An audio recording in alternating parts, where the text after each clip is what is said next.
Aujourd'hui, on va voir qui sont les 3 profils de départ en investissement immobilier et pour chacun de ces profils, par où commencer, comment enchaîner les projets, comment mettre en place une vraie stratégie de départ afin de pouvoir atteindre sa liberté financière. Moi, je m'appelle Michael, je suis investisseur immobilier depuis des années et j'ai commencé comme l'un de ces profils avec une situation très simple au départ. Un CDI, 1800 euros de revenus par mois et 20 000 euros d'épargne de côté. Et ce qui a fait la différence pour que je puisse atteindre ma liberté financière en 5 ans, c'est tout simplement que j'ai su adapter une vraie stratégie dès le départ par rapport à mon profil. Ce qui m'a permis de réaliser un premier projet, puis un second, et de savoir comment enchaîner les suivants afin de rapidement atteindre ma liberté financière. La plupart des investisseurs pensent que la stratégie est la même pour tout le monde, mais c'est faux. Chaque profil est différent. Si on prend un jeune de 25 ans qui vient d'avoir un CDI, qui est chez ses parents, n'est pas la même chose que quelqu'un qui a 35 ans qui est en couple et encore moins que quelqu'un qui a 45 ans, qui a des enfants. C'est totalement différent. Pourtant, pour ces 3 profils, la liberté financière est réalisable du moment où ils respectent une stratégie adaptée à leur profil. Et c'est exactement ce qu'on va voir dans cette vidéo. Avant de vous présenter ces 3 profils d'investisseurs, voici ce que je vous offre en cliquant sur le lien sous la vidéo, un tableau de rentabilité qui va vous permettre d'avoir un suivi mois par mois, année après année de tous vos investissements immobiliers, vous permettant de savoir où est-ce que vous en êtes sur votre objectif d'atteindre votre liberté. C'est parti. Donc, j'ai réalisé un tableau de 3 profils pour qu'on puisse voir un petit peu quelle est la différence entre chaque profil et quels projets ils peuvent réaliser dès le départ. Donc, on va prendre l'exemple du profil 1 qui est ici. On va dire que ça va être un jeune homme, une jeune femme, 18-25 ans, qui a son premier travail en CDI, gagne le SMIC, 1400 euros par mois, a 10 000 euros d'épargne de côté, logé à titre gratuit chez ses parents et qui est seul dans la vie. Donc, ce profil-là, il doit se focaliser sur une chose en particulier, c'est qu'il a que 10 000 euros d'épargne de côté. Et ça doit être sa priorité. Il doit faire en sorte de conserver son épargne au maximum. Pourquoi ? Parce que dès qu'il va faire un premier projet, admettons à 100 000 euros, il va devoir mettre 8 000 euros d'apport en frais de notaire. Plus les frais annexes, il ne va plus rien avoir de côté. Donc sa priorité, c'est de trouver des projets sécurité pour ne pas mettre d'apport. Et comment faire pour ne pas mettre d'apport ? En fait, on va se mettre à la place de la banque et on va se demander quel projet pourrait être sécuritaire pour qu'on puisse financer un jeune homme dans cette situation-là sans apport. Et donc, le premier projet que j'ai réalisé dans ce profil-là, c'est un projet de colocation. La priorité pour ce profil-là, c'est de faire de la colocation. Alors, pourquoi la colocation, c'est le meilleur type de projet pour démarrer ? Parce que tout simplement, 2 locataires sur 3 va lui couvrir l'ensemble de ses charges. Ça veut dire que le 3e locataire, une chambre, ça va être en moyenne 450 euros, ça va être son cash flow mensuel.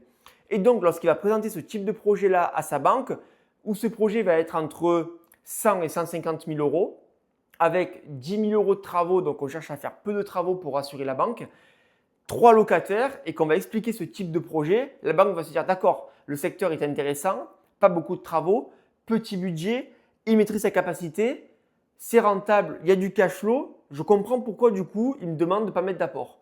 Et c'est comme ça que la banque, en tout cas, m'a suivi sur mon premier projet sans apport. Donc c'est vraiment ce qu'on recommande sur ces profils 1, de faire un projet en colocation. Pour le profil 2 qui est là, qui a un âge un peu plus avancé, qui est déjà en CDI depuis des années, qui gagne 2 000 euros par mois, qui a 20 000 euros d'épargne de côté, qui est certainement locataire en couple, en généralité, lui, son projet va être un peu plus large.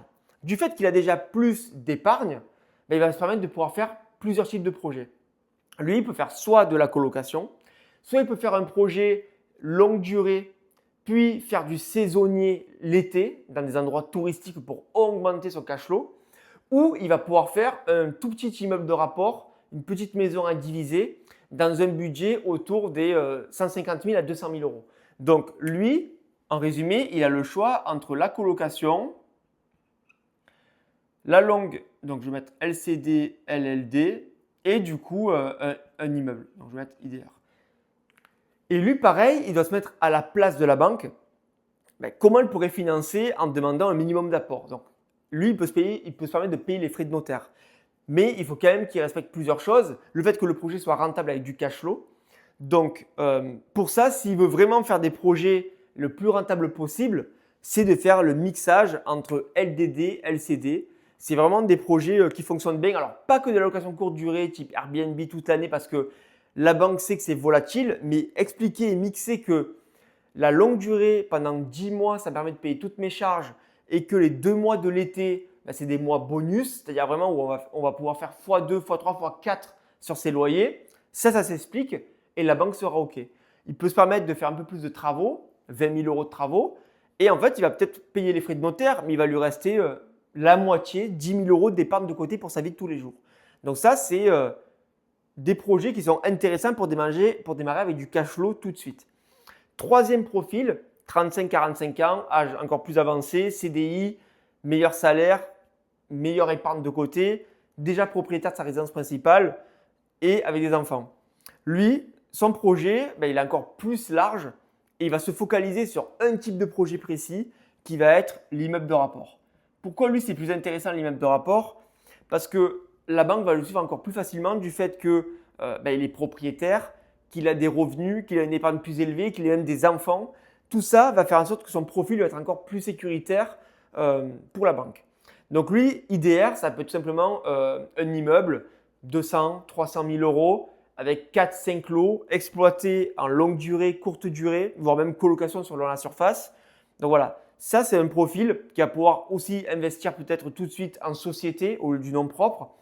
Donc voilà, lui, ils sont dans un âge peut-être plus avancé avec plus de maturité. Dans tous les cas, chacun de ces profils démarre par le projet qui lui correspond le mieux.